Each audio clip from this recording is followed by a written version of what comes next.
let's bring in NHL Network insider Elliotte Friedman for more on details with this deal. How does this impact other young defensemen around the league, Elliotte, in your estimation? Well, Jackie, it's a precedent-setting deal. You guys were talking about the Seth Jones extension. That's all unrestricted free agent years. Makar's deal is only 1 year of unrestricted free agency. So for a player who doesn't have that freedom of movement to get this kind of a deal, we haven't seen that before for a defenseman. Yes, absolutely, it affects Adam Fox. It affects maybe on a bit of a lesser level Rasmus Dahlin of Buffalo. Quinn Hughes, also of the Vancouver Canucks, who's not offer sheet eligible, and they'll meet again next week to start talking, to resume talks about that contract. The other thing, Jackie, we're keeping an eye on today, the conclusion, the official announcement of the Sam Reinhart deal from Buffalo to Florida. The thing everybody was working through was the conditions of the draft picks that the Sabres are getting in return from Florida. Kevin Adams and his staff have certainly been busy over the last few days. I'll follow up on Cale Makar real quick. How does this impact Landeskog, if at all?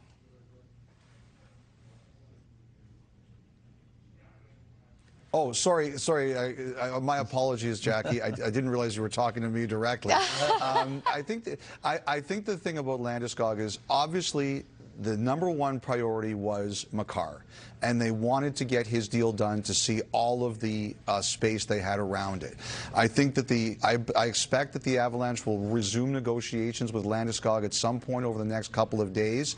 I believe, though, that Colorado has a number. They're not telling anybody what that number is, but they have a number that they won't go beyond for Landeskog. So I think it's going to be, are both sides willing to bend a bit? Are both sides willing to be creative in a way to stay where Colorado needs to go? But I believe that Makar was always the first priority, and everything else that happened was going to be determined by where Makar ended up. From talking Minnesota to the information superhighway, Sabres PR. It's official. The Sabres have acquired goaltender Devin Levi and a first-round pick in the 2022 NHL draft from the Florida Panthers in exchange for forward Sam Reinhart. What are you calling this? The fight for right. Oh, right? Yep, for right. Let's see if Elliotte Friedman agrees with that. Elliotte, is that indeed your perspective, the fight for right?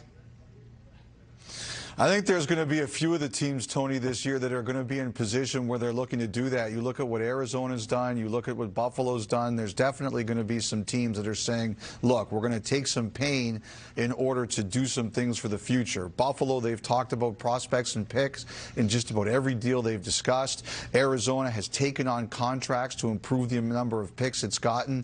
So there's going to be more than one team in this conversation. I think the interesting thing about this particular deal is that, I think Buffalo, Levi's a really interesting prospect.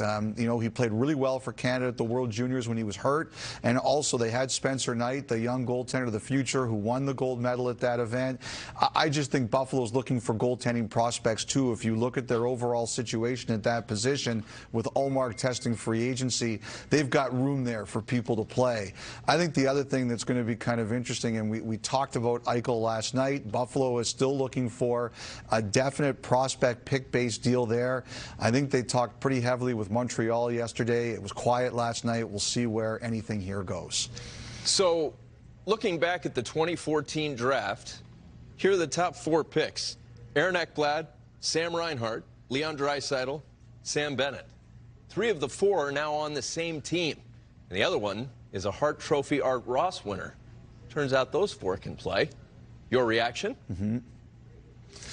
I don't know if Florida is going to be finished yet. I think they've got a lot of business they're working on. They're looking at re-signing Sam Bennett. We'll see what they do with Sam Reinhart, who's got 1 year until unrestricted free agency.